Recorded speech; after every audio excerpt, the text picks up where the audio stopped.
It's UTV ప్రేక్షకులకు స్వాగతం, నమస్కారాలు. మనము ఈ వీడియోలో ఈ 2026 సంవత్సరంలో ద్వాదశ రాశుల వారికి అందరికీ కూడా ఏ విధంగా ఉండబోతోంది అనేది ప్రొఫెసర్ డాక్టర్ ముల్లపూడి సత్యనారాయణమూర్తిని నేను మీకు తెలియజేస్తున్నాను. సింహరాశి, ఈ సింహరాశి వాళ్ళందరికీ కూడా 2026 సంవత్సరంలో జరిగేటటువంటి సంపూర్ణ సంవత్సర రాశి ఫలితాలను ప్రొఫెసర్ డాక్టర్ ముల్లపూడి సత్యనారాయణమూర్తిని నేను మీకు తెలియజేస్తున్నాను. మనకిప్పుడు సింహరాశి తీసుకున్నామండి. ఈ సింహరాశిలో మనకి 2026 సంవత్సరంలో ఏ విధంగా ఉంటుందో ఆదాయ వ్యయాలు కనుక మనం చూసుకున్నట్లయితే ఆదాయాలు లాస్ట్ ఇయర్ కంటే కూడా ఈ సంవత్సరం పెరగడానికి అవకాశాలు ఉన్నాయి. అలాగే ఖర్చులు కూడా అనవసరమైనటువంటి ఖర్చులు ఎక్కువగా ఉంటాయి. సప్తమంలో ఉన్నటువంటి రాహుగ్రహం అక్టోబర్ 2026 వరకు మీకు అనవసరమైనటువంటి ఖర్చుల్ని, అనవసరమైనటువంటి టెన్షన్స్ని ఇవ్వడానికి అవకాశాలు ఎక్కువగా ఉంటాయి. భార్యాభర్తల మధ్య కాకుండా ఆ భర్తతోనే ఆర్గ్యుమెంట్స్ అని కాదు, ఇన్ జనరల్ ఆఫీస్లో కానీ, లేదా జీవిత భాగస్వామితో కానీ, వ్యాపార భాగస్వామితో కానీ ఎక్కడో ఒక చోట ఆర్గ్యుమెంటేషన్ చేయడానికి అవకాశాలు అధికంగా ఉన్నాయి. కాబట్టి మనము ఆర్గ్యుమెంట్లు చేయకుండా చాలా జాగ్రత్తగా మనం ముందుకెళ్లాల్సినటువంటి పరిస్థితి ఉంది. అలాగే ఈ అష్టమంలో ఉన్నటువంటి శని వక్రించి ఉన్నాడు కాబట్టి అష్టమ శని మనకు పనులు లేటుగా చేస్తూ ఉంటాడు. పనులు లేటుగా చేస్తామని మనం వదిలేస్తే ఎలాగండి? ఇప్పుడు ఈ కాలంలో ఎలా అయిపోయిందండి, ఇప్పుడు ఒక వ్యక్తి ఉంటాడు, వాడికి 2 కొడుకులు. జాబు పెద్ద కొడుక్కి ఇస్తానని ఎవడో బ్యాక్ డోర్లో ఇస్తానని లక్షలు ఇచ్చేసాడు. లక్షలు ఇచ్చేస్తే చిన్న కొడుకు తెలీదు, పెద్ద కొడుకు ఇచ్చేసాడు. ఇచ్చిన తర్వాత అది వాడు ఇవ్వట్లేదు.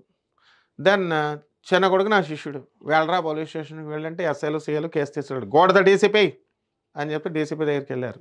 సిఐ తీసుకున్నాడు. రోజులు పోలీస్ స్టేషన్ దుకాణం పెట్టండి రా అంటే ఎస్ఐ సిఐ దగ్గర కూర్చుంటే, నీ గురించి నాకు తెలుసు, నీ ఫాదర్ గురించి నాకు తెలుసు అని భయపెట్టబోయాడు సిఐ. అలాగే చెప్తారు, అక్కడే కూర్చో అంటే కూర్చున్నాడు. ఏమన్నా ఎక్కువ మాట్లాడితే DCP, CP, DGP, that's all అని చెప్పిన తర్వాత కూర్చున్నాడు. డబ్బులు వచ్చినాయి. డబ్బులు వచ్చిన తర్వాత ఎస్ఐ ఏం చెప్తున్నాడండి, మనకి ఇస్తాడులే, కాంప్రమైజ్ అవుతున్నాడు కదా, చెక్ ఇస్తాడు, లేకపోతే నీకు జైలుకి వెళ్తే ఏమో రాదు, రూపాయి కూడా రాదు అంటే, సార్ జైలుకి వెళ్తున్నాడు సార్ అని అంటే జైలుకి పంపించే మనం లాంటి మహారాజ్ రూపాయి రాకపోయినా పర్లేదంటే అప్పుడు వచ్చేసింది 50,000 పట్టుకొచ్చి ఇచ్చేసాడు.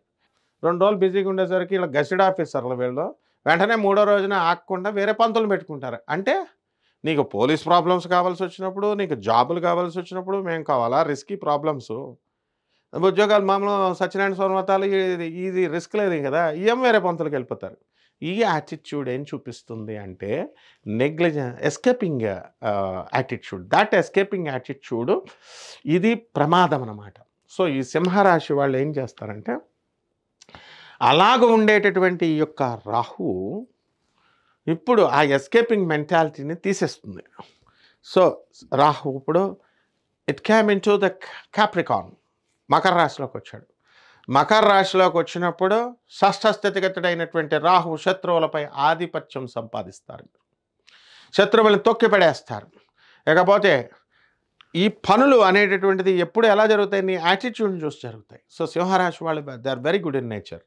కాబట్టి చాలామంది కోపం ఉన్నా కానీ లిబరల్, జనరాసిటీ ఎక్కువ మీకు.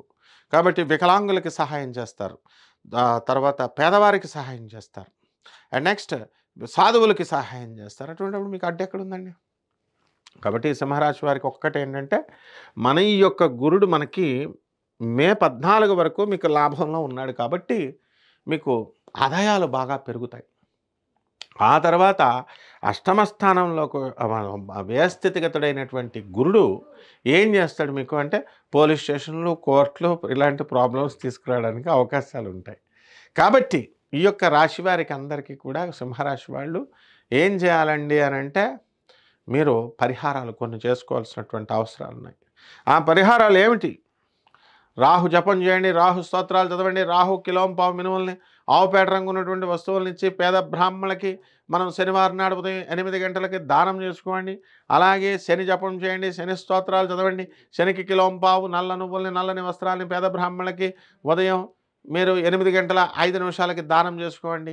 దశమహావిద్యల్లో ఒకటైనటువంటి ఈ యొక్క మహాకాళి అమ్మవారి యొక్క జపాన్ని చేసుకోండి. శివా శివ అంటూ శివనామస్మరణ చేసుకోండి. ఈ విధంగా మీరు కనుక చేసుకున్నట్లయితే బ్రహ్మాండంగా ఈ రాశి వారికి అందరికీ కూడా ఉంటుంది. అలాగే రావి చెట్టు చుట్టూ తిరగండి. రావి చెట్టు చుట్టూ ప్రదక్షిణాలు చేసుకోండి.